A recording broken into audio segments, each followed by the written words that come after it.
Brought to you by Agilus Diagnostics. Health test की बात आती है तो मैं भरोसा करता हूँ India largest diagnostics company Agilus diagnostics. खुद को टेस्ट करते रहो। या विधानसभा मतदारसंघातनं सध्याचे आमदार आहेत महाराष्ट्राचे उपमुख्यमंत्री देवेंद्र फडणवीस आणि तेच इथले उमेदवार सुद्धा असणार आहेत। देवेंद्र फडणवीस हे नागपूर दक्षिण पश्चिम मधनं अगदी सहज निवडून येतील असं वातावरण आहे की यावेळेसची लढाई थोडी कठीण असं वाटतं? मला वाटत नाही की ज्या पद्धतीनं चित्र होतं अगोदर की सहज जिंकून येतील, पण आज परिस्थिती नाही की देवेंद्र फडणवीसांना मुख्यमंत्री म्हणूनच लोक मानतात इथे, तर तो एक मान त्याच्यामध्ये आहे। त्याच्यामुळे त्यांची स्वतःची इमेज खूप उत्तुंग आहे या ठिकाणी, पण जो कनेक्ट जो असतो तो कनेक्ट किंवा माझा नेता हा माझ्याशी भेटला पाहिजे। देवेंद्र हा या मतदारसंघासाठी देवेंद्रच राहणार आहे, पण गेल्या 5 वर्षात पण मतदारसंघाशी कॉन्टॅक्ट तुटला होता। ते जे म्हणायचे की मी राज्याचा नेता आहे आणि कार्यकर्त्यांवर सोपवून दिलं, असं नाही चाललं। तुम्हाला यावं लागेल, भेटावं लागेल लोकांशी। म्हणजे गडकरी जसं गडकरींनी लोकसभेत सांगितलं होतं, जरांगे बोलतात हे पण काही लपून राहिलं नाहीये। सो हा फॅक्टर इथे किती महत्वाचा आहे कन्सिडरिंग की इकडे दलित समाज आणि कुणबी समाज सुद्धा मोठ्या प्रमाणात आहे। देवेंद्र फडणवीसांचा कॉन्टॅक्ट तुटलेला आहे आणि त्यांच्यासाठी निवडणूक ही कठीण आहे। मी स्वतः इथला रहिवासी आहे या मतदारसंघातला। 2014 ते 19 निश्चितपणे देवेंद्र फडणवीसांचा टोटल कॉन्टॅक्ट तुटला होता। इव्हन भाजप कार्यकर्त्यांसोबत देखील कॉन्टॅक्ट नव्हता।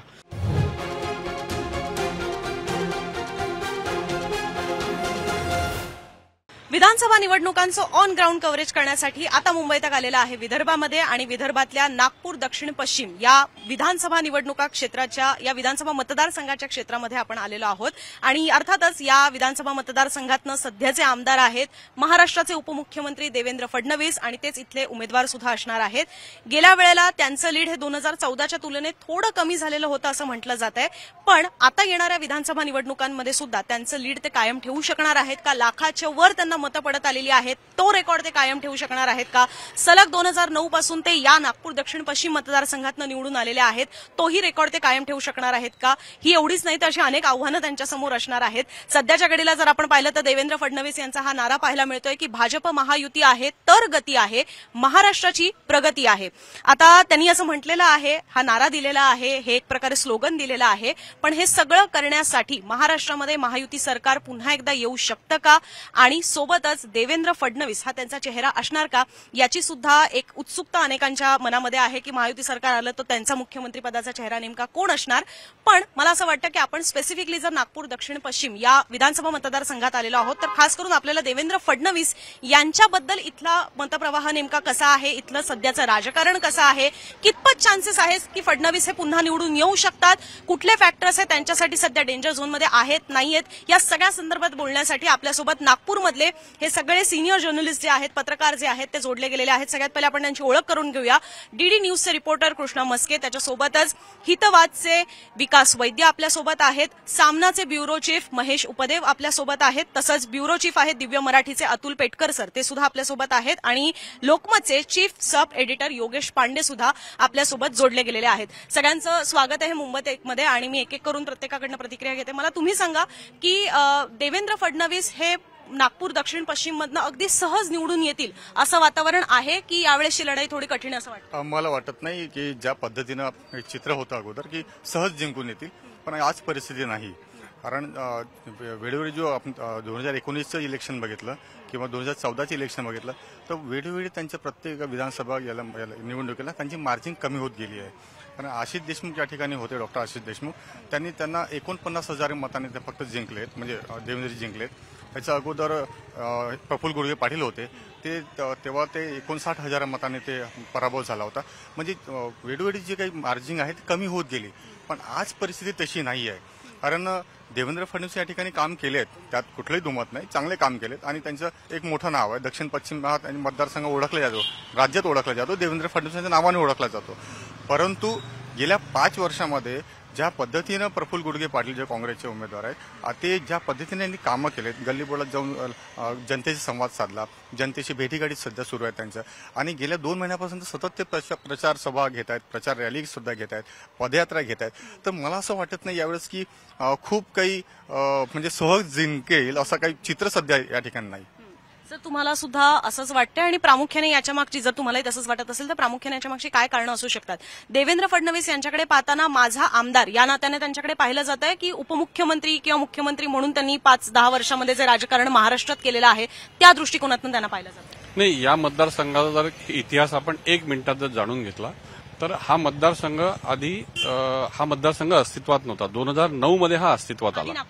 आधी नागपूर पश्चिम मधनं देवेंद्र फडणवीस 2 वेळा जिंकून आले होते आणि इथे फ्लक्च्युएशन झालेलं आहे. म्हणजे असं डिसेंडिंग ऑर्डरमध्ये त्यांचा विजय नाही आहे. 2009 मध्ये जेव्हा त्यांचं लढत झाली होती विकास ठाकरेंशी तेव्हा कमी फरकाने ते निवडून आले होते.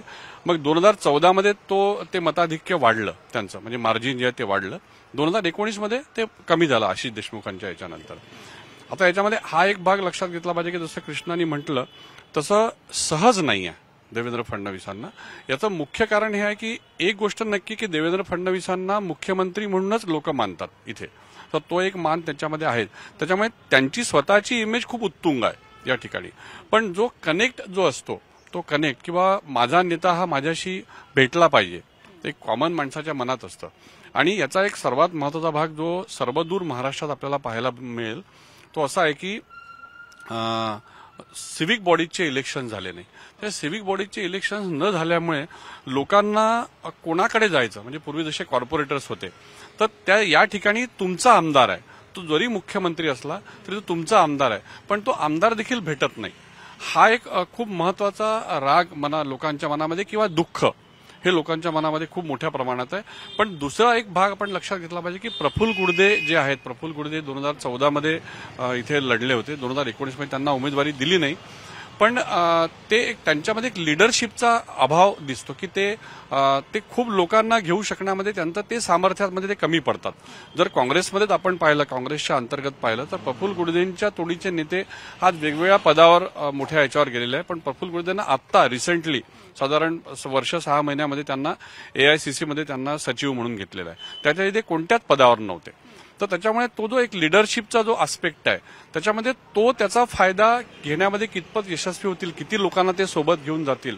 कारण तुमचा नुसता कनेक्ट असणं आवश्यक नाहीये. कनेक्ट सोबत तुमची लिडरशिप लोक पाहत असतात. आज देवेंद्र फडणवीसांना आपण जर निवडून दिलं तर आपल्याला मुख्यमंत्री मिळेल किंवा आपल्याला एक काहीतरी आपल्या मतदारसंघामध्ये, जसं आता त्यांनी आता एक मोठा इश्यू या ठिकाणी होता गडर लाईनचा, तर साधारण 934 कोटी रुपयांच्या कामाचं त्यांनी भूमिपूजन केलं. तो एक खूप महत्वाचा मुद्दा लोकांच्या जीवाशी भिडलेला होता. तर मला असं वाटतं की हे जे 2-4 मुद्दे आहे, पण जो आपण जो विचारला प्रश्न तो सहज त्यांना नाही आहे देवेंद्र फडणवीस. उपदेव साहेब, तुम्हाला काय वाटतं, नागपूर दक्षिण पश्चिमची जनता ही देवेंद्र फडणवीस यांच्याबद्दल नेमका कसा विचार करते? खास करून महाराष्ट्रात गेल्या 5 वर्षांचं जे राजकारण झालेलं आहे त्याचा त्यांच्यावर काही परिणाम झालेला आहे का? की आधी जे त्यांच्या मनात देवेंद्र फडणवीस होते किंवा देवाभाऊ देवेंद्र म्हणतात, खरं तर इथे बरेच जण देवेन म्हणतात, मला वाटते. हा, आमच्याकडे पण एक विदर्भातली होती आधी, त्याच्यामुळे मला हे माहिती आहे. तर ते देवेन म्हणतात. तर तीच इमेज, तोच आपलेपणा देवेंद्र फडणवीस यांच्याबद्दल त्यांच्या मनात अजूनही आहे की या मधल्या 5 वर्षात झालेलं राजकारण, महाविकास आघाडीकडे होणारे आरोप याचाही त्यांच्यावर काही प्रभाव होतोय? देवेंद्र हा या मतदारसंघासाठी देवेंद्रच राहणार आहे. पण गेल्या 5 वर्षात पण मतदारसंघाशी कॉन्टॅक्ट तुटला होता. त्याला या दरम्यान त्यांना मोठे ऑफिस उघडावं लागलं. हे ऑफिस जे बघतात त्यामुळे कारण कॉन्टॅक्ट संपला होता. कॉन्टॅक्ट लोकांशी निगडीत व्हायसाठी हे ऑफिस उघडण्याचा. तसंच त्यांचे जे कामं आहे, विकास कामं या मतदारसंघात चांगले झाले आहेत. त्यामुळे लोक त्यांनाच निवडून देणार. जरी अटीतटीची निवडणूक होत असली तरी देवेंद्रच निवडून येईल ही शाश्वती या लोकांना आहे. 3 जणांचं असं मत आहे की थोड्याफार प्रमाणात ही अटीतटीची निवडणूक असणार आहे किंवा अगदी सहजासहजी सोपं नसणार आहे फडणवीस यांच्यासाठी. पण पेटकर सर, तुम्हाला काय वाटतं? एक म्हणजे की देवेंद्र फडणवीस नको असं जरी काहींचं मत असलं तरी त्याला तेवढा ताकदीचा पर्याय हा प्रफुल्ल गुडगे यांच्यामार्फत काँग्रेसने दिलाय का? म्हणजे लोक त्या दिशेने सुद्धा विचार करतील असं सध्या मतप्रवाह दिसतोय तुम्हाला? नाही, एक गोष्ट खूप स्पष्ट आहे की प्रफुल्ल गुडदे पाटील हा असा खूप सशक्त पर्याय नाही आहे. की होतं कसं अनेकदा की जसं गडकरीची निवडणूक होती तर तिथे कोणी लढायलाच तयार नव्हतं त्यांच्या समोर. तर मग काँग्रेसने विकास ठाकरेला बकरा केला. त्याला म्हणे लढ, इथून नाही लाज होता त्याचा, विकास ठाकरे लढले आणि जे व्हायचं ते झालं शेवटी. ते गडकरी 5 लाखांनी नाही आले हा भाग निराळा, पण निवडून आले. इथे कसं आहे की देवेंद्र फडणवीसांना पर्याय नाही. ते राज्याचं नेतृत्व आहे, इथून ते निवडून आल्यानंतर ते राज्याला नवं नेतृत्व मिळाल। आता सीएम डीसीएम होईल हे तर ते दोन दाढीवाले बाबा ठरवतात, शहा आणि मोदी। त्याच्यामुळे नंतर काय होईल हा नंतरचा प्रश्न आहे। राज्याला नेतृत्व मिळाल हे निश्चित आहे। फक्त आता एक आहे की त्यांना हे 2000 आपण जर 9, 14 आणि 19 या निवडणुका पाहिल्या तर त्यांचं मताधिक्य कमी कमी होत गेलं। ते वाढायला पाहिजे, ते कमी होत गेलं। आता ते फक्त 49,000 आले। तर कसं आहे त्यांचा एकंदरच भाजपचं जर बघितलं तर त्यांचा पीपल कनेक्ट राहिला नाही, ग्राउंड कनेक्ट राहिला नाही। सगळे कार्यकर्ते डिजिटल झाले। म्हणजे ते डिजिटल हायफाय झाले। ते म्हणजे प्रमोद महाजनांनी जो चांगला कार्यकर्ता होता पारावरचा, ते हायटेक जो कार्यकर्ते झाले ना, तर सगळं काही ते डिजिटल करून टाकतात पटकीनं। अमुक ऍप भरा, सरळ ऍप भरा, हे ऍप भरा। तर फडणवीसांचंही तेच झालं। कसं आहे की तुम्ही दिवाळीला येणं, 4-2 मोजक्या कार्यकर्त्यांच्या घरी जाणं म्हणजे पीपल कनेक्ट नाही राहिला ना। लोकांना जे वाटतं की पहिली जी त्यांच्याविषयी भावना होती, देवेंद्र तो जो अधिकारानं बोलायचे, देवेंद्र भाऊ आपला देवा भावाला, ही भावना आता राहिली नाही। पण ती नाराजी तेवढी तीव्र नाही आहे, रिक्टर स्केलवर तेवढ्या तीव्रतेची नाही। त्याच्यामुळे निवडून येतील पण सहज येतील, त्याचे पण इतक्या सहज नाही येऊ शकणार। ते कमी होईल, कदाचित आणखी मतदान मार्जिन कमी होईल, पण त्यांनाही असं सहज नाही राहिलं की चला बा आपण उभं राहिलो। ते जे म्हणायचे की मी राज्याचा नेता आहे आणि कार्यकर्त्यांवर सोपवून दिलं, असं नाही चाललं। तुम्हाला यावं लागेल, भेटावं लागेल लोकांशी। म्हणजे गडकरींनी लोकसभेत सांगितलं होतं, मी लोकांच्या घरी जाणार नाही, मी मतं मागणार नाही, मी डिजिटल हे करील, माझे विकास कामं सांगेल। त्यांच्या दोन्ही सुना, पोरं, बायको सगळ्यांना उतरावं लागलं, तरी 1.25 लाखाच्या मार्जिनने आले ते। तर आता असं चालणार नाही, फिरावंच लागेल। मला पांडे सर हे जाणून घ्यायचं आहे की या मतदारसंघाची जातीय गणितं कशी आहेत आणि आता हे यासाठी महत्वाचं आहे कारण मधल्या काळामध्ये जो सगळा सामाजिक अस्थिरता निर्माण झालेली आहे त्या दृष्टीने की इथे कुणबी, ब्राह्मण आणि तसंच अनुसूचित जाती म्हणजे एससी दलित वर्ग जो आहे तर तो फॅक्टर महत्वाचा ठरतो। तर तुम्हाला याच्या पलीकडे सुद्धा कुठला फॅक्टर महत्वाचा ठरत असेल तर तोही सांगा। पण हे 3 गट जे आहेत समाजातले ते देवेंद्र फडणवीस यांच्या प्रती कसे पाहतात? जर सगळ्यात पहिल्या मतदारसंघाची आपण रचना बघितली तर विदर्भात स्मार्ट मतदारसंघ जी आहे अशी याची ओळख आहे।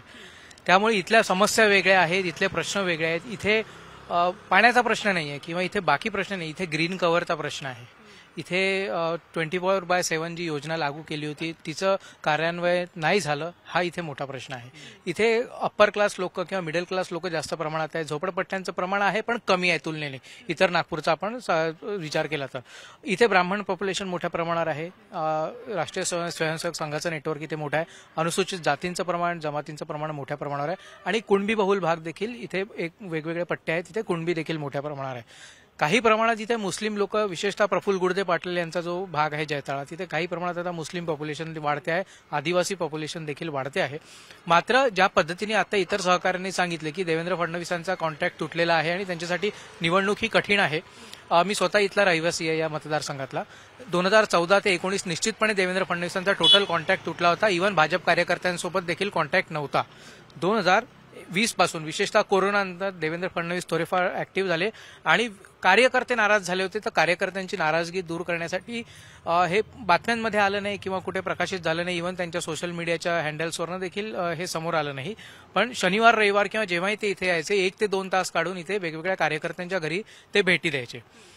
हे डॉक्युमेंटेड भाजपकडे आहे, त्यांच्या कार्यालयाकडे हे डॉक्युमेंटेड आहे, पण त्याची कधी प्रसिद्धी झाली नाही। दुसरी महत्वाची गोष्ट, त्यांनी एक पॅरलल मेकॅनिझम सुरू केलं होतं, 2-3 ठिकाणी कार्यालय सुरू केले होतं आणि त्यांचे जे कार्यकर्ते आहेत त्यांना नेमून दिलं होतं पदाधिकारी, त्यांच्याकडे जबाबदारी दिली होती आणि काहीही झालं तर लोक तिकडे अप्रोच करत होते।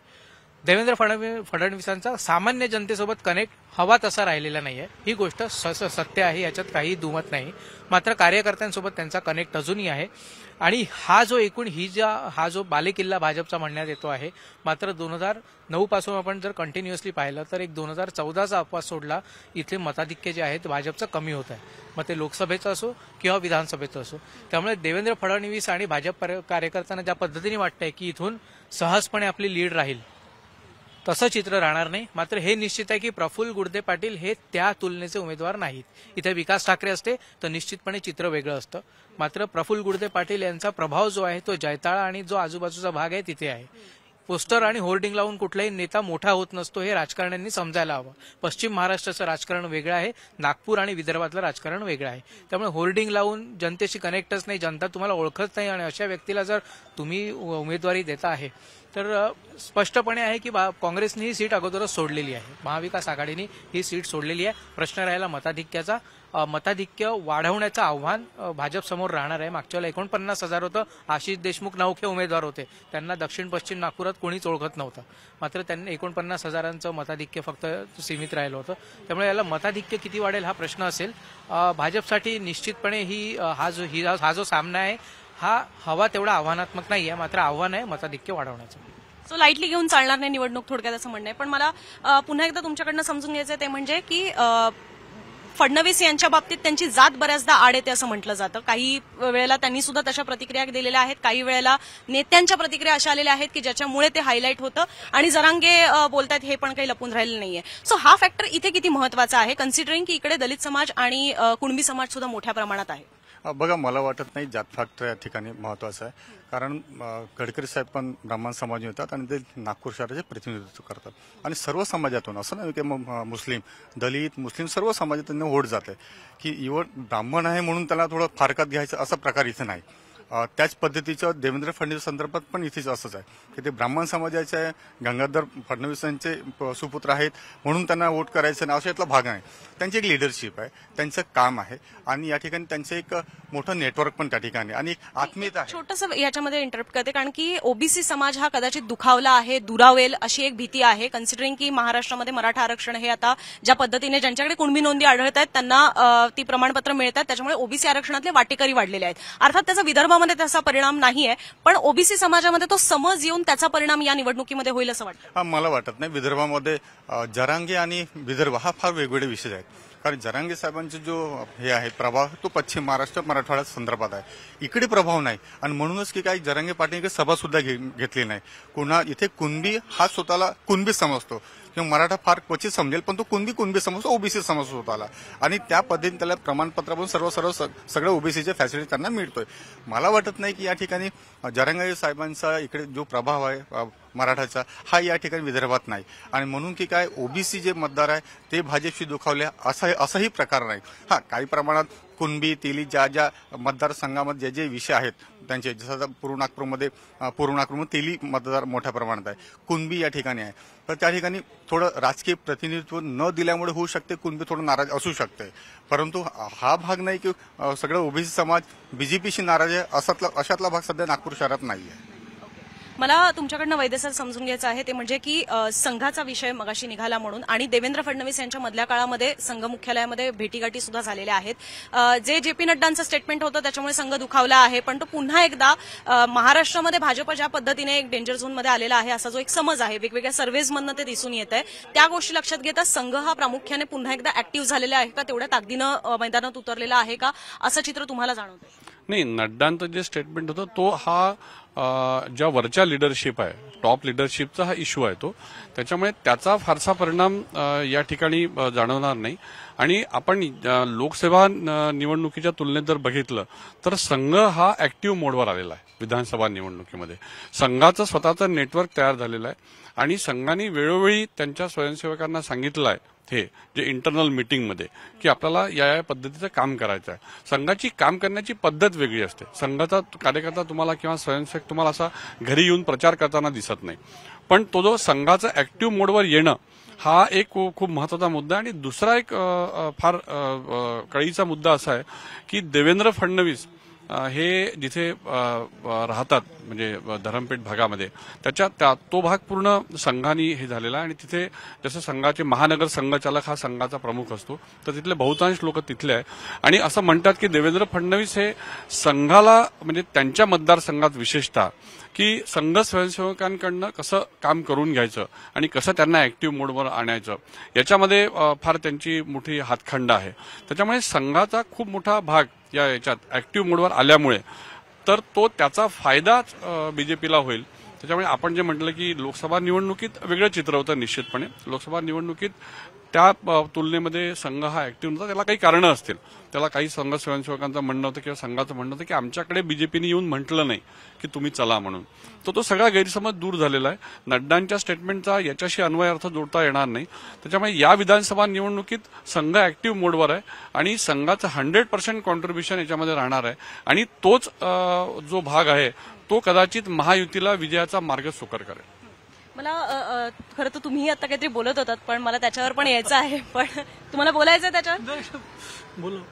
नाही तुम्ही बोला. तुम्ही मुद्दे काही बोलत होता. मुद्दा हाच होता संघाचा की आता संघ खूपच ऍक्टिव्ह झाला प्रचंड आणि काम आणि हे जे सोशल इंजिनिअरिंग जे आहे ना, सामाजिक समरसता साधण्याचं काम संघाने यावेळेस पहिल्यांदा 2014 नंतर पहिल्यांदा असं झालं. आता मधलं नाही झालं की साधारणपणे ज्या समन्वयाच्या बैठका होत्या त्यामध्ये संघ थेट नाव घेत नव्हता भाजपचा.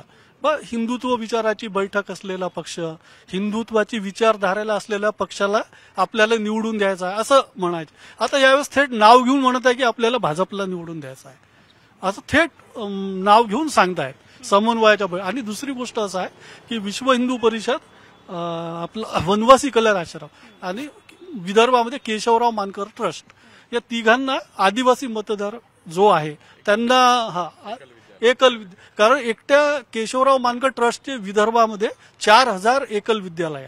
त्या 4000 एकल विद्यालयात त्यांनी 10वी-12वी जे उत्तीर्ण त्यांचेच मुलं आहे आदिवासींचे त्यांना तिथे प्रशिक्षण देऊन शिक्षक नेमलेला आहे. त्याच्यामुळे आदिवासी मतदारांना जो लोकसभेत बाहेर निघाला नव्हता तो यावेळेस यांची सेवा कार्य आहे. सेवा वस्त्या एकट्या नागपुरात 349 सेवा वस्त्या संघाच्या. या सर्व माध्यमातून संघ खूप कामाला लागलेला आहे आणि आता त्यांचा समन्वय चांगला आहे. आता जवळपास 7 बैठका झाल्या म्हणजे संघाचे जे प्रचारक आहे अतुल वैद्य यांच्याकडे समन्वयाची भूमिका दिली ते आणि फडणवीस यांच्यात एकूण 7 बैठका झाल्या आतापर्यंत. त्याच्यामुळे सुरुवातीला संघ नाराज जरूर होता. त्याच्यामुळे तुम्ही बघा की फडणवीसही थोडे नाराज दिसायचे चेहऱ्याने बोलताना. आता त्यांची बॉडी लँग्वेज एकदम बदलली. आता प्रफुल्लित असतात, छान टवटवीत असतात एकदम. त्याच्यामुळे आता टरबूज नाही तर ते एकदम छान दिसतात. आता थोडक्यात काय ना आता ते रिलॅक्स झाले एकदम की नाही येऊ बा आपण आता. आणि संघामुळे ते बऱ्यापैकी आशावादी आहे ते येतील. संघामुळेच आता फोकस जो आहे ना निवडणुकीचा तो शिफ्ट होतोय. जर तुम्ही बघितलं असेल गेल्या 2 आठवड्यांपासून जातीच्या आधारावर निवडणूक सुरू होती. एकूण प्रचार मराठा, कुणबी, हलबा, तेली अशा पद्धतीचं पूर्ण महाराष्ट्रात चित्र होतं. जरांगे पाटलांचा तर मुद्दा आज आपल्या समोर आलेला आहे. मात्र आता पहा भाजपची, मी अगोदरही सांगितलं होतं की भाजपची ही जातीय राजकारणावर मतं मागायची भाजपची पीच नाही आहे. भाजपनी जसं जेव्हा जेव्हा असा प्रयत्न केला त्यांना अपयश आलेलं आहे. मात्र हिंदुत्व ही भाजपची कोर स्ट्रेंथ आहे. आणि आता जर तुम्ही बघितलं तर सोशल मीडियावर ट्रेंडिंग काय सुरू आहे, तो बटेंगे तो कटेंगे. योगी आदित्यनाथ यांनी युपीमधनं नारा दिला आणि तो आता महाराष्ट्रात गेल्या 2 आठवड्यांपासून ट्रेंडिंग होतो. आणि पुढच्या 2 आठवड्यात भाजप जो आहे तो जातीपासून दूर जात धर्माच्या आधारावर प्रचारावर जास्त भर देण्यात येईल. आणि संघ स्वयंसेवक असो, विश्व हिंदू परिषद असो किंवा बाकी संघटना असो, संघप्राणी संघटना, त्यांच्याकडनं याच्यावरच भर देण्यात येतो आहे. लोकांमध्ये ज्या वेळेला जात आहेत संघाकडनं सामाजिक समरसतेचं सध्या मोहीम सुरू आहे. संघाचं शताब्दी वर्ष आहे. तर त्याच्यात सगळ्या जाती धर्माच्या लोकांना ते हेच सांगतायत की तुम्ही शेवटी हिंदू आहात. तुम्ही कुणबी आहात, तेली आहात किंवा इतर कुठल्या जातीच्या, यापेक्षा तुम्ही हिंदू आहात. त्यामुळे हिंदू म्हणून पहा आणि हिंदू म्हणून मतदान करा. या दृष्टीने आता ज्या पद्धतीने त्यांचा प्रचार सुरू आहे, अप्रत्यक्ष प्रचार त्याला म्हणण्यात येतो. संघाकडनं कधी भाजपचं नाव घेण्यात येत नाही. आजपर्यंतचा इतिहास पहा, भाजपचं नाव घेऊन संघाने कधी प्रचार केलेला नाही. मात्र जो अवेलेबल बेस्ट आहे त्याला मतदान करा, जास्तीत जास्त मतदान करा, अशा पद्धतीनं अप्रत्यक्षपणे संदेश देण्यात येतो. आणि बटेंगे तो कटेंगे हा कोणाचा नारा आहे, जनतेला समजणे इतकी जनता शोधणे आहे. दुसरा एक महत्वाचा मुद्दा आहे की ज्या पद्धतीने संघ स्वयंसेवक कार्यकर्ता आहेत, भाजपचे दक्षिण पश्चिम मध्ये आपण उभा आहोत, भाजपचे अनेक पदाधिकारी ओव्हर कॉन्फिडन्समध्ये अजूनही आहेत. लोकसभेत त्याचा फटका बसला होता आणि आजही तेच चित्र दिसतं आहे. केवळ कार्यकर्ते जे आहेत किंवा पदाधिकारी फोटो काढायला नेत्यांसोबत किंवा उपक्रम असेल त्यावेळेला सेल्फी काढायला समोर येतात. मात्र प्रत्यक्ष जनतेत गृहसंपर्क करण्याची जेव्हा वेळ येते तेव्हा हे लोक नसतात. त्यामुळे भाजपने याच्याकडे जर अजूनही लक्ष दिलं नाही, 2 आठवडे उरलेले आहेत, तर त्याचा फटका कुठेतरी दक्षिण पश्चिम सोबतच पूर्ण विदर्भात बसू शकतो. जसं त्यांनी ते म्हटलं तळोजाला जे प्रकरण झालं त्या पंचदीप सोसायटीमध्ये, त्या मुस्लिमांनी म्हटलं की नाही लाइटिंग लावायची इथे, तो व्हिडिओ आहे. तर असे अनेक व्हिडिओ आहे ते पूर्ण महाराष्ट्रभर फिरत आहे आणि त्याच्यावरून ते हे सरळ सरळ भाजप आता परत त्यांच्या हिंदुत्व कार्ड खेळून राहिलेला आहे, हिंदुत्ववादाकडे वळून राहिलेला आहे भाजप. आणि त्यांना तेच सोयीचं ठरेल, कारण त्यांना कसं आहे की जातीपातीवर भाजप गेला तर ते पटत नाही, लोकांना आवडत नाही. तर तो परत हिंदुत्वाचा कार्ड खेळत आहे आणि त्याचा फायदा जास्तीत जास्त आपल्याला कसा होईल याचे त्यांचे प्रयत्न सुरू.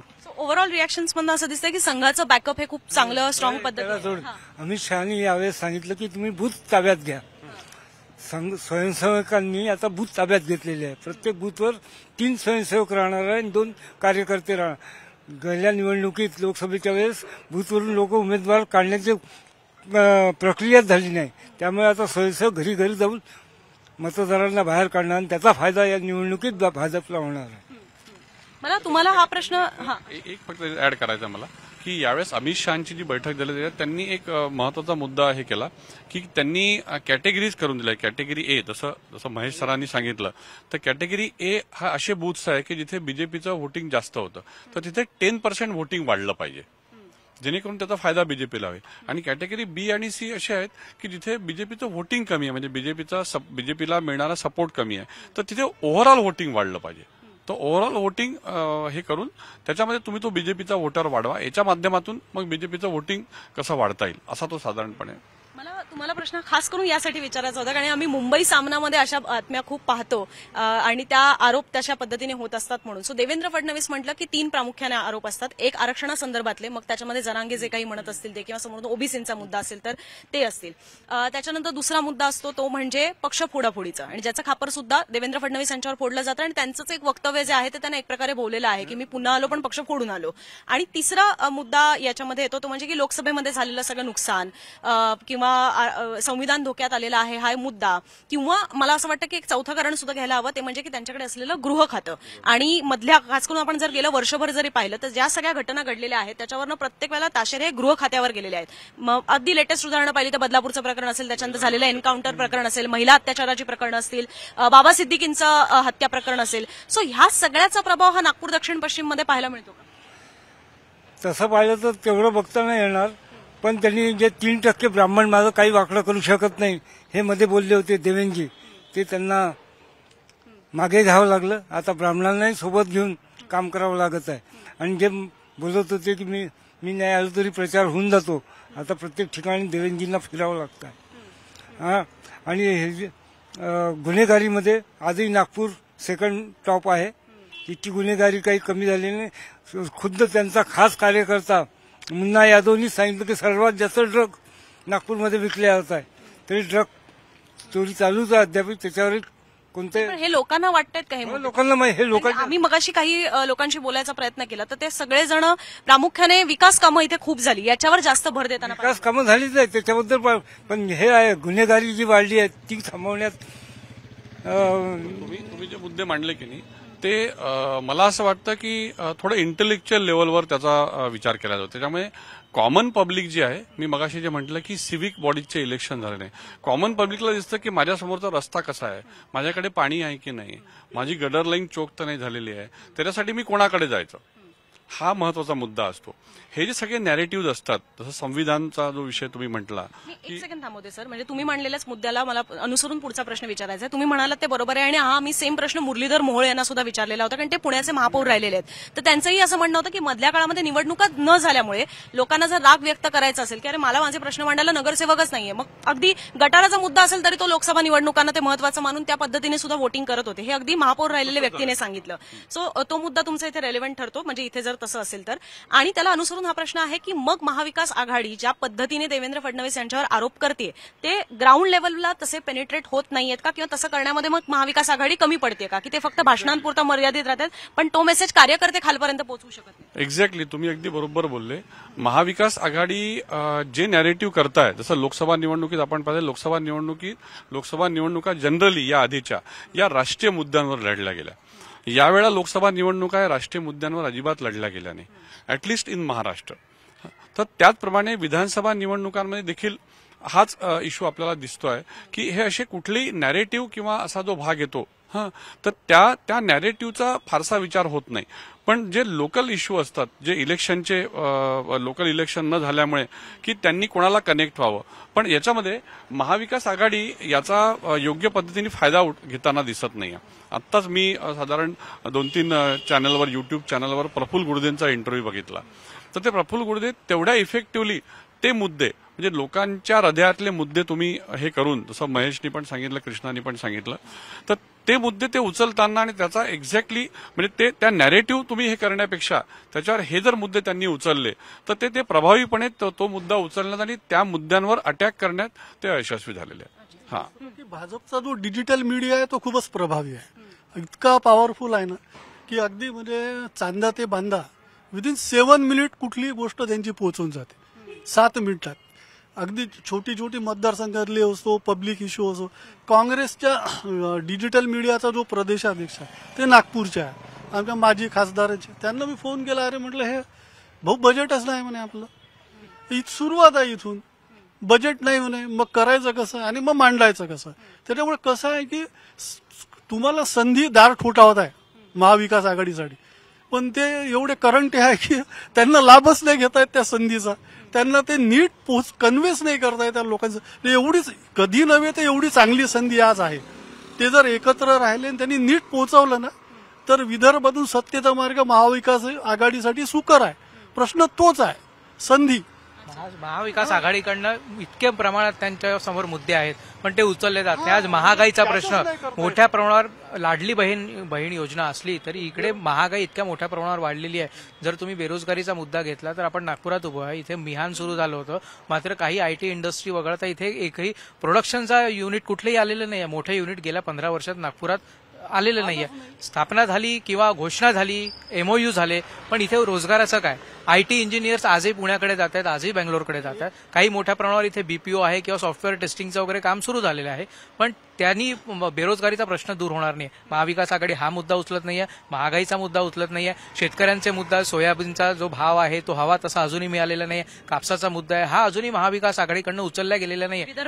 विदर्भ टोटलच घ्या आपण जर घेतलं तर महागाईचा मुद्दा तर इथेही आहे ना, दक्षिण पश्चिम मध्ये आहे, पण लोक घेत नाही. उलट नागपुरात सगळ्यात महाग गोष्ट जर कुठे मिळत असेल तर दक्षिण पश्चिम नागपुरात मिळते. 300 रुपयाचा फटाक्याचा बॉक्स इथे 600 रुपयाला मिळतो. तोच पूर्व नागपुरात जा, तुम्ही मध्य नागपुरात जा, तो 300 मध्ये मिळतो. पण हे वीज दरवाढ झालेली आहे, हे मुद्दे महाविकास आघाडी उचलत नाहीये. महाविकास आघाडी फक्त आरोप करते आहे, मात्र तुम्ही कुठले मुद्दे उचलायला पाहिजे, सामान्य जनतेला कुठले मुद्दे तुम्ही ते किक करतात त्यांना, त्या विषयावर महाविकास आघाडी कुठेतरी मागे पडते. त्यामुळे चांगली संधी असून देखील महाविकास आघाडीचे नेते जे आहेत ती त्याला गमावतायत की काय असं चिन्ह निर्माण झालेलं आहे. आणि कार्यकर्त्यांमध्ये कोऑर्डिनेशन नाही आहे. 3 वेगवेगळे पक्ष, त्यांच्या नेत्यांचे चेहरे वेगवेगळ्या ठिकाणी आहे. नाना पटोले इथे संजय राऊतांवर टीका करतात, राऊत नाना पटोलेंवर टीका करतात आणि त्याचा चुकीचा मेसेज जो आहे तो कार्यकर्त्यांपर्यंत जातो आहे. महायुतीमध्ये हे चित्र त्या प्रमाणात कमी आहे. पण दुसरी गोष्ट हे आहे की इतक्या साऱ्या योजना महायुतीने आणल्या, ओबीसीसाठी आणल्या, वेगवेगळ्या जाती समुदायांसाठी आणल्या, मात्र त्या तळागाळापर्यंत नेण्यासाठी महायुतीचे कार्यकर्ते ते देखील काम करत नाहीये. त्यामुळे नेते कितीही फिरले, नेत्यांनी किती भाषणं केली, तर जोपर्यंत बूथ मजबूत होणार नाही कुठलाही पक्ष जिंकू शकणार नाही. आणि ही गोष्ट जसं महेश दादांनी म्हटलं की विकासजींनी म्हटलं की अमित शहा यांना ही गोष्ट अतिशय चांगल्या पद्धतीने माहिती आहे की तुम्ही मुळावर घाव घाला, तुमचं समोरच्याचं नुकसान निश्चित होणार आहे. त्यामुळे बूथ फोडण्याची सुरुवात झालेली आहे महायुतीकडनं, विशेषतः भाजपकडनं. पूर्व नागपुरातले बरेचसे काँग्रेसचे कार्यकर्ते बूथ पातळीवरचे ते इकडे घेण्यात आलेले आहेत. दक्षिण पश्चिममध्ये आम आदमी पार्टी, वंचित बहुजन आघाडी यांचे कार्यकर्ते भाजपमध्ये आणण्याचा प्रयत्न सुरू आहे. आणि पूर्ण 6ही मतदारसंघांमध्ये नागपुरातल्या बूथ फोडाफोडीचं राजकारण जे सुरू झालेलं आहे, इनकमिंग नेत्यांचं व्हायचं, आता नेत्यांचं इनकमिंग बंद झालेलं आहे आणि तर कार्यकर्त्यांचं इनकमिंग सुरू झालेलं आहे. आणि हा फॅक्टर जो आहे हा मोठ्या प्रमाणावर इफेक्ट करणार आहे महाविकास आघाडीला. मी येते तुमच्याकडे. फक्त मला सरांना पण हा प्रश्न विचारायचा आहे की मग लोकसभा निवडणुकांमध्ये विदर्भामध्ये काँग्रेसला जे खास करून यश मिळालं त्याच्यातनं त्यांनी पुढे ते कायम ठेवण्यासाठी सुद्धा काही प्रयत्न केले का? कारण की जागा वाटपामध्ये काँग्रेस आणि शिवसेना युबीटीमध्ये विदर्भातल्या जागांवरनं प्रचंड भांडणं पाहायला मिळाली. हे लोकांच्या मनात रुजत चाललेलं आहे का? महाविकास आघाडीला विदर्भामध्ये जो गेन झाला लोकसभेमध्ये तो येणाऱ्या विधानसभेमध्ये सुद्धा मिळेल असं म्हणता येऊ शकतं? नाही, मला वाटत नाही. कारण लोकसभेला ज्या पद्धतीनं महाविकास आघाडी लढली तो जो कंटिन्युएशन जो होता तो इथे दिसत नाहीये सध्या. ज्या पद्धतीने योगीजीने म्हटलं की महागाई आहे या ठिकाणी, इलेक्ट्रिकचे बिल 10 रुपये युनिट या ठिकाणी आहे, प्रत्येक गोष्ट महाग झालेली आहे. परंतु हे सगळं महानगरपालिकेचे इलेक्शन ज्या ठिकाणी नाही, छोटे छोटे जे समस्या आहेत, पायाभूत सुविधा आहे, ते त्यांना लोकांच्या समस्या त्यांना सुटत नाहीये. तर हा सगळं जो आहे समस्या, ते महाविकास आघाडीचे नेते किंवा बाकीचे उमेदवार हे अपयश आहे त्यांच्या की म्हणजे प्रचार प्रसारामध्ये ते येऊ देत नाहीये. फक्त निवड राष्ट्रीय पातळीवर आरोप करायचं सगळं, पण या सगळ्या आरोप प्रत्यारोपाच्या सर्वसामान्य नागरिकांना काही घेणं नाही. त्यांना त्यांच्या जे समस्या दैनंदिन जीवनाची समस्या आहे, पायाभूत सुविधा, ते सोडायला आवश्यक होतं किंवा तसं तोच प्रचार देणं आवश्यक होतं. तुम्हाला सांगतो की मागच्या वर्षी पाऊस आला या ठिकाणी, 19,000 या ठिकाणी पूरग्रस्त आहे, बाधित आहे लोक. 23 कोटी रुपयाचं साधं प्रपोजल आहे, ते सुद्धा त्यांना फायनल झालं नाही आणि त्यांना मिळालं नाही. 19,000 जे पूरबाधित जे लोक आहेत, ज्यांना 10,000 50,000 जे काही होते त्यांना तेही मिळालं नाही. ते सुद्धा प्रचाराचा भाग नाही त्या ठिकाणी. म्हणजे हा दुर्दैव आहे महाविकास आघाडीचा की जे समस्या आहे, छोट्या छोट्या समस्या आहे, दैनंदिन जीवनाच्या समस्या आहे, ते प्रचारात जर येत नसेल तर, आणि महागाई येत नसेल, जे चुकीच्या पद्धतीने जे वातावरण सध्या सुरू आहे त्या ठिकाणी महायुतीच्या माध्यमातून किंवा नेत्यांच्या माध्यमातून किंवा त्यांच्या कार्यपद्धतीच्या माध्यमातून, ते जनतेपर्यंत पोहोचण्यामध्ये अपयश आहे असं मला वाटतंय. ऍक्च्युली सीट शेअरिंग मधला जो समंजसपणा तुम्ही म्हटला ना, तो सीट शेअरिंग मधला समंजसपणा हा महाविकास आघाडीमध्ये लोकसभेमध्ये दिसला. आपण जर बघितलं तर काँग्रेसमध्ये अगदी राहुल गांधींनी सांगितलं त्यांच्या नेत्यांना की अगदी तुटेपर्यंत संबंध हे झाले तरी त्यांना जर पाहिजे एखादी सीट तर तुम्ही देऊन टाका, इथपर्यंत हे होतं. हा समंजसपणा महायुतीमध्ये विधानसभेमध्ये दिसतोय, तो महाविकास आघाडीमध्ये अब्सेंट आहे, तो मिसिंग आहे. तर असे अनेक उदाहरण आपण बघितले. इथे जसं रामटेकची सीट आहे, रामटेक हा काँग्रेसचा स्ट्रॉंग होल्ड आहे, पण त्या ठिकाणी उद्धव ठाकरेंनी अगदी अडेलतट्टूपणाची भूमिका घेऊन आग्रहाने ती सीट मागून घेतली. आपण जर बघितलं असेल तर सीट शेअरिंगच्या ज्या मीटिंगमध्ये डिसिजन जे होत नव्हते त्याच्यासाठी 2 महत्वाच्या सीट्स होत्या, एक रामटेकची होती आणि नागपूर साऊथची होती. तर काँग्रेसला ती कमीत कमी नागपूर साऊथची सोडवण्यामध्ये यश आलं, पण रामटेकची नाही. आता ही रामटेकची सीट उगीच जाईल या ह्याच्यामध्ये, जर त्याच्यामध्ये राजेंद्र मुळक उभे राहिले इंडिपेंडंट. तर महायुतीने या उलट एक स्ट्रॅटेजिक पद्धतीने हे केलं. महायुतीने काय केलं की समजा अजित पवार गटाला एक तिकीट पाहिजे तिथली, तर त्यांनी ते देऊन टाकली. पण तिथला जो भाजपचा स्ट्रॉंग होल्ड आहे समजा तो, तर तिथे त्यांनी भाजपचा उमेदवार हा अजित पवार गटामध्ये शिफ्ट केला. जसं अर्जुनी मोरगावची सीट आहे की माजी मंत्री राजकुमार बडोले यांचा तो गड आहे. मग राजकुमार बडोलेंना तिकीट द्यायची आहे, पण अजित पवार गटाला पाहिजे, तर अजित पवार गटामध्ये त्यांचा प्रवेश करावा. असं कमीत कमी 6-7 ठिकाणी महाराष्ट्रामध्ये त्यांनी ते घडवून आणलं. तर हा जो समंजसपणा महायुतीने दाखवला तो महाविकास आघाडीमध्ये अब्सेंट आहे. तर मला असं वाटतं की याचा फटका, कारण तुम्ही कोणते उमेदवार दिले जस्ट बिकॉज तुम्ही जास्त सीट्स आपल्याकडे ओढून घेतल्या, याचा अर्थ कोणते उमेदवार दिले ज्यांची जिंकण्याची क्षमता नाही आहे, तर अशा प्रकारचे उमेदवार हे महाविकास आघाडीने एखादी मॅच जसं काल जसं न्यूझीलंडचं भारताचं झालं की जिंकता जिंकता आपण हारतो, तर अशा प्रकारचं महाविकास आघाडीचं एकूण चित्र दिसतंय. कारण त्यांचे उमेदवार त्यांनी ज्या पद्धतीने दिले आणि आग्रहाने दिले, याचा फटका 100% बसणार. कारण यावेळेस इंडिव्हिज्युअल उमेदवारीवर फार मोठी निवडणूक लढली जाणार. जिंकता जिंकता हरणार हा बरोबर, सरगदी बरोबर बोलले. रामटेकच्या बाबतीत बोललं की जिल्हाध्यक्ष काँग्रेसचे आहेत या ठिकाणी आहे, राजेंद्र मुळक या ठिकाणी. त्यांना तिकीट न दिल्यामुळे ते नाराज झाले आणि महाविकास आघाडीच्या माध्यमातून काँग्रेसच्या माध्यमातून सगळे नेते म्हणजे इव्हन सगळे म्हणजे सुनील केदारपासनं सगळे जे गद्दावर जे नेते आहेत सगळे त्यांनी फॉर्म भरायला गेले त्या ठिकाणी. हा असामंजस्यपणा नाहीये, म्हणजे हा कॉर्डिनेशन नाहीये महाविकास आघाडीमध्ये. म्हणजे ही सीट महाविकास आघाडी जिंकू शकते रामटेकची, पण त्या ठिकाणी तो खोडा घालण्याचा प्रयत्न झाला.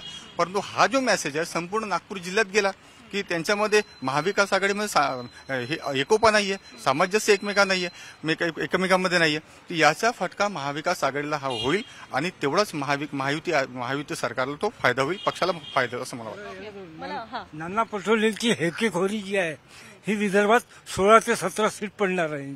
या हेकेखोरीमुळे ही रामटेकची सीट ओरिजिनल शिवसेनेची आहे, काँग्रेसचा काहीच तिचा संबंध नव्हता, ती शिवसेनेलाच मिळायला पाहिजे होती. आणि ती हेकेखोरी प्रत्येकाच्या सरच कधी म्हणाले की तिकडे काँग्रेसचा बेस नाही, ओरिजिनल शिवसेनेची सीट आहे. आशिष जयस्वाल 4थी टर्म निवडून येतं, काँग्रेसचं काहीच नव्हतं. आशिष जयस्वाल हा शिंदे गटाकडे, आता पण शिवसेना होती ना. अरे बाबा, शिवसेनेची होती ना सीट.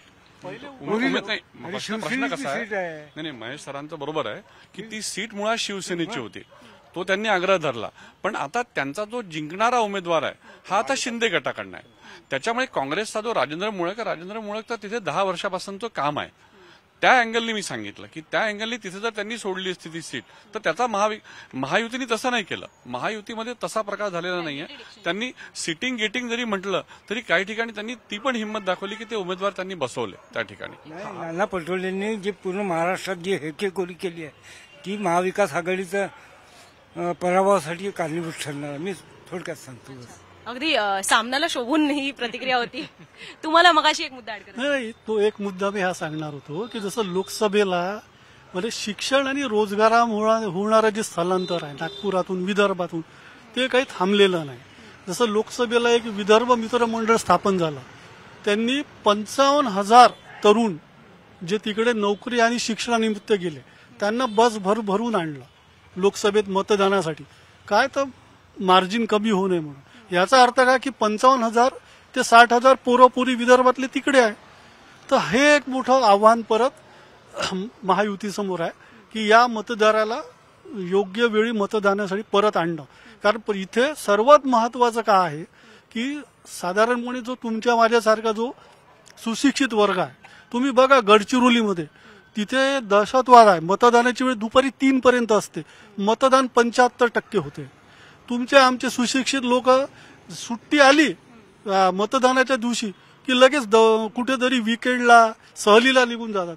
यावेळेस पहिल्यांदा त्या आयोगाच्या लक्षात आलं राजकीय पक्षांनी, म्हणून त्यांनी बुधवार अशी एकदम मधला ऑड दिवस निवडला की कुणी जाऊ नये. तरी सुद्धा मी सांगतो की मतदाराला घराबाहेर काढणं हे सर्वात मोठं आव्हान महायुतीसमोरही आहे आणि महाविकास आघाडीसमोरही आहे. आणि त्याच्यासाठी यांचं बूथ लेवल कार्यकर्ता जो आहे तो यांचा प्रॉब्लेम तोच होऊन राहिला की सगळे यांचे शक्ती प्रमुख आहे, बूथ प्रमुख आहे, सगळे प्रमुख आहे, कार्यकर्ता कोणीच नाही. त्यांनी कामच नाही केलं लोकसभेत. आता खऱ्या अर्थाने ते बूथवर आता संघाने प्रत्येक बूथवर एक समन्वयक दिला, तो त्याचंही काम करतो. यांचं एक अनेक पूर्ण वेळ कार्यकर्ता म्हणजे हिंगणघाटचा कार्यकर्ता वर्धेत येऊन काम करेल असे प्रवासी कार्यकर्ते दिले. आता ते करत आहे, पण प्रत्यक्षात ते कृतीत किती उतरवतात यावर सगळा खेळ आहे. मतदार तुम्ही कसा बाहेर काढता किती. आता त्यांनी म्हटलं की त्यांनी एक ऍप आणला आहे भाजपने, त्या ऍपमध्ये ते जो कार्यकर्ता येतो त्या मतदारसंघात गेला की ते ऍक्टिव्ह होतं. आणि समजा त्यांनी पेटकर असं टाकलं तर दक्षिण पश्चिम मध्ये किती पेटकर कुटुंब आहे ते त्या ऍपवर येतं. व त्यातलं सर्वात मोठं पेटकर कुटुंब किती, त्यातले मेंबर किती, हे सगळं येतं. ते सगळं येतं हे ठीक आहे, पण मग त्यातले तुम्ही बाहेर किती काढता. ते ऍप तर तुम्हाला नेऊ नाही शकत ना त्या मतदाराला. त्यासाठी तुम्हाला जावं लागेल, त्याला बाहेर काढावं लागेल. ऍप माहिती देईल फक्त, असं आहे. जर विदर्भ आपण टोटल बघितला तर समान संधी आहे. एक एंड नोटला मी म्हणतोय की महाविकास आघाडी आणि महायुती समान संधी आहे. मात्र विषय हा आहे की कोण जास्त प्रमाणात मतदार घराबाहेर काढतं आणि मतदार केंद्रांपर्यंत येतं. दोन्ही ज्या आहेत महायुती आणि महाविकास आघाडी, त्यांनी मतदारांना गृहीत धरायला नको. क्लिअर कट संदेश याच्या अगोदर लोकसभेत गेलेला आहे, हरियाणामध्ये देखील हाच संदेश गेलेला आहे. काँग्रेससाठी रेड कार्पेट होतं विजयाचं आणि ऐनवेळेला मतदारांनी ज्या पद्धतीने तिथे दाखवलं की काहीही होऊ शकतं, आम्हाला गृहीत धरू नका. त्यामुळे या पक्षांनी गृहीत धरणं सोडलं पाहिजे आणि फक्त निवडणुका आल्या की तुम्ही फक्त प्रचारासाठी याल आणि त्याच्यानंतर 4 वर्ष तुम्ही काहीच करणार नाही, तुम्ही दिसणार नाही, तुमचे कार्यकर्ते आणि पदाधिकारी दिसणार नाही, तुम्ही लोकांशी कॉन्टॅक्ट ठेवणार नाही. हे चित्र बदललं पाहिजे आणि हे मतदाराला कळलेलं आहे, मतदार सुजाण झालेला आहे. प्रश्न हा आहे की निवडणूक आयोगाने आता जसं अतुलदादांनी म्हटलं की बुधवारी यावेळेला मतदान ठेवलेलं आहे, त्याचा निश्चित परिणाम दिसेल. मात्र जर नागपूरची गोष्ट केली तर 55% वर ॲव्हरेज आजपर्यंत गेलेला नाही आहे. 1962 पासून आजपर्यंतचा ॲव्हरेज 55% वर नाही आहे. त्यामुळे एक मोठं आव्हान निवडणूक आयोगासमोर असणार आहे, राजकीय पक्षांसमोर असणार आहे की कमीत कमी 60% तरी मतदान होऊ द्यावा. कमीत कमी फर्स्ट क्लासमध्ये तुम्ही या, त्याच्यानंतर मग लोकशाहीच्या मोठ्या मोठ्या बाता ज्या आहेत त्या हाणा, त्या गप्पा हाणा, मात्र जनतेला गृहीत धरू नका. मला एक प्रश्न किंवा एक मुद्दा सुटलाय मला असं वाटतं आणि मला वैद्य सरांकडनं समजून घ्यायचं आहे की मधल्या काळामध्ये फक्त काही लोकसभा झालीच असं नाहीये, तर मधल्या काळामध्ये ज्या विधान परिषदेच्या इथल्या निवडणुका झाल्या पदवीधर शिक्षक म्हणजे विदर्भातल्या सुद्धा, त्याच्यामध्ये सुद्धा भाजपला पराभवाचा सामना करावा लागला आणि काँग्रेसने त्या जिंकलेल्या आहेत. तर भाजपचा इथला जो कार्यकर्ता आहे, हे जे सगळे बॅक टू बॅक पराभव झालेले आहेत, त्याने हताश आहे की त्याने जास्त म्हणजे उमेद त्यांना मिळालेली आणि त्याच्यामुळे जास्त आता ते ताकदीनं निवडणुका लढवायला निघालेले आहेत की आता यांना पराभव करून दाखवायचा. नाही, याचं उत्तर ज्याने भाजपच्या एकूण स्ट्रक्चरमध्ये दडलेलं आहे. तुम्ही जर भाजपचं स्ट्रक्चर पाहिलं तर भाजप ही कॅडर बेस्ड पार्टी आहे. तसं मगाशी अतुलनी सांगितलं वनवासी कल्याण आश्रम आणि हे सगळं जे आहे. आपण बघा की जेव्हा महाविकास आघाडी आली आणि 2 वर्ष महाविकास आघाडी होती त्या काळामध्ये देखील महाविकास आघाडी सत्तेत असून देखील त्यांचे तिन्ही पक्ष म्हणावे तेवढे ऍक्टिव्ह नव्हते. ऍटलिस्ट या भागामध्ये वेगवेगळी आंदोलनं असतात, काही प्रश्न असतात, काही हे असतात, कोणी मुद्दे मांडलेले आहे, कशाचं हे केलेलं आहे आणि ठासून सांगितलं की आम्ही हे पाठपुरावा करून हे करून घेतलेलं आहे. या उलट भाजपसारखा पक्ष जो आहे हा शांत नव्हता. भाजप हा त्याही काळामध्ये त्यांचे आंदोलनं सुरू होते, त्यांच्या बैठका सुरू होत्या, त्यांचे वेगवेगळे स्ट्रॅटेजिक हे सगळे सुरू होते. त्या काळामध्ये आपण जसं म्हटलं ग्रॅज्युएट कॉन्स्टिट्युएन्सीमध्ये भाजपचा गड मानला जात होता. भाजप कधीच हारला नाही. तिथे काँग्रेसने त्यांना पराभूत केलं. किंवा शिक्षक मतदारसंघाच्या निवडणुका आपण बघितल्या तर एक जर सीट सोडली तर सगळ्या ठिकाणी काँग्रेस आणि बाकीच्या पक्षांचं मित्र पक्षांचं हे आलेलं होतं. पण भाजप हा नाउमेद होणारा कधीच नाउमेद होत नाही तो, कारण याचं उत्तर त्यांच्या स्ट्रक्चरमध्ये दडलेलं आहे. त्याच्यामुळे तो प्रत्येक वेळा त्या प्रत्येक पराभवातनं, आता आपण हरियाणाचं उदाहरण घ्या की हरियाणामध्ये असं वाटत होतं की काँग्रेसला झुकतं माप आहे आणि काँग्रेस जिंकेल. इव्हन जे पहिले जे रिझल्ट आले, पहिले जे सगळे त्या आघाडीवर असल्याचे, तर त्याच्यानंतर लगेच लक्षात आलं. तर ह्या असा एक जो विजय असतो तो त्या विजयाच्या याच्यावर भाजप जी आहे ती पुन्हा उभी राहते की पहा हरियाणात आपण विजय मिळवलेला आहे, किंवा एमएलसीच्या इलेक्शन्समध्ये त्यांनी विजय मिळवला, किंवा राज्यसभेच्या निवडणुका झाल्या मध्यंतरी त्याच्यामध्ये विजय मिळवला. त्यात थोड्या आमदारांच्या याच्यामध्ये जरी असल्या तरी तो एक विजय जो आहे किंवा बावनकुळेंचा विजय झाला मध्यंतरी. तर याच्यावर भाजप नेहमी बँक करते. त्याच्यामुळे भाजप ही नाउमेद होणारी पार्टी नाही आहे. ती किंवा इथे पराभव झाले तिथे हे झाले आणि एकदम बसली असं कधी होत नाही या याच्यामध्ये. तुम्ही 2 प्रश्न विचारले होते, शिक्षक मतदारसंघ आणि पदवीधर मतदारसंघ. ऍक्च्युली 2 वेगळे इलेक्शन वेगवेगळे होते. माझं मत असं आहे की पदवीधर मतदारसंघामध्ये हा भाजपचा गड राहिलेला आहे. गडकरी साहेब त्या ठिकाणी होते, त्यानंतर सोले साहेब त्या ठिकाणी होते आणि त्यानंतर मग संदीप जोशी या ठिकाणी. परंतु भाजपने एक म्हणजे ब्राह्मण समाजाचा तो उमेदवार त्या ठिकाणी पदवीधरला दिलाय. परंतु या ठिकाणी काय इलेक्शनमध्ये ब्राह्मण वर्सेस बहुजन हा एक कार्ड काँग्रेसने खेळलं आणि त्याचा फायदा काँग्रेसला झाला, फार मोठ्या प्रमाणात झाला. कोणी अपेक्षाही ठेवू शकत नव्हतं की भाजप या ठिकाणी हरेल म्हणून. म्हणजे संदीप जोशी देवेंद्र फडणवीस यांचे खास म्हणजे विश्वासू आहेत, निकटवर्ती आहे, त्यांचे तो पराभव झाला आणि फार तो जिवारी गेला. म्हणजे ब्राह्मण वर्सेस बहुजन हा एक कार्ड त्या ठिकाणी वेळेवर खेळण्यात आला आणि तो विरोधात दिला भाजपचा. ती आधीची निवडणूक आणि त्याच्यानंतर एक सुधाकर आडबाले त्यानंतर मग शिक्षक मतदारसंघ आला. शिक्षक मतदारसंघामध्ये विधान परिषद आम्ही सगळे कव्हर करतो, विधानसभा आम्ही सगळे पत्रकार आम्ही कव्हर करतो. देवेंद्रजी एक स्टेटमेंट त्या ठिकाणी होतं, मी त्या ठिकाणी होतो त्या सभागृहामध्ये, की जुनी पेन्शन योजना ही शक्य नाही देणं म्हणून. आणि ते काळेसाहेब होते शिक्षक आमदार, त्यांनी हा प्रश्न उपस्थित केला होता की हा देऊ शकतो का आपण. त्यांनी सरळ सांगितलं की महाराष्ट्राची आर्थिक परिस्थिती तेवढी नाही आहे की आपण त्या जुनी पेन्शन योजना आपण लागू करू शकतो म्हणून. जेव्हा आपली महाराष्ट्राची आर्थिक परिस्थिती चांगली होईल तेव्हा आपण त्याच्यावर विचार करू. तर हा जो नॅरेटिव्ह एक निगेटिव्ह फार मोठ्या प्रमाणात गेला, संपूर्ण राज्यात गेला, शिक्षक मतदारांमध्ये गेला आणि त्याचा फटका जो भाजपला झाला की तो भाजप हा जुनी पेन्शन योजना लागू करू शकत नाही. आणि मग वेळेवर आपण इलेक्शन म्हणतो की एकच मिशन जुनी पेन्शन हा भाजप नारा होता. त्याच्यामुळे शिक्षक मतदार हा एक अभ्यासू असतो तो ठिकाणी, त्यांनी तो फटका भाजपला बसला म्हणून 2 पराभव फार जिवारी लागले भाजपचे. आता मला अगदी आपल्या मराठीच्या पेपरमध्ये एका वाक्यात उत्तर द्या असा एक प्रश्न असायचा, तसं मला फक्त तो एका शब्दात उत्तर द्या असा करून तुमच्याकडनं समजून घ्यायचा आहे. आणि तो प्रश्न हाच असणार आहे जी आपल्या आजच्या या संपूर्ण चर्चेची लाईन होती की देवेंद्र फडणवीस नागपूर दक्षिण पश्चिम मधनं पुन्हा एकदा निवडून येतील का? तुम्हाला हो किंवा नाही काय वाटतं? हो, निवडून येतील. तुम्हाला 100% 100% निवडून बिलकुल येणार. नक्की येतील.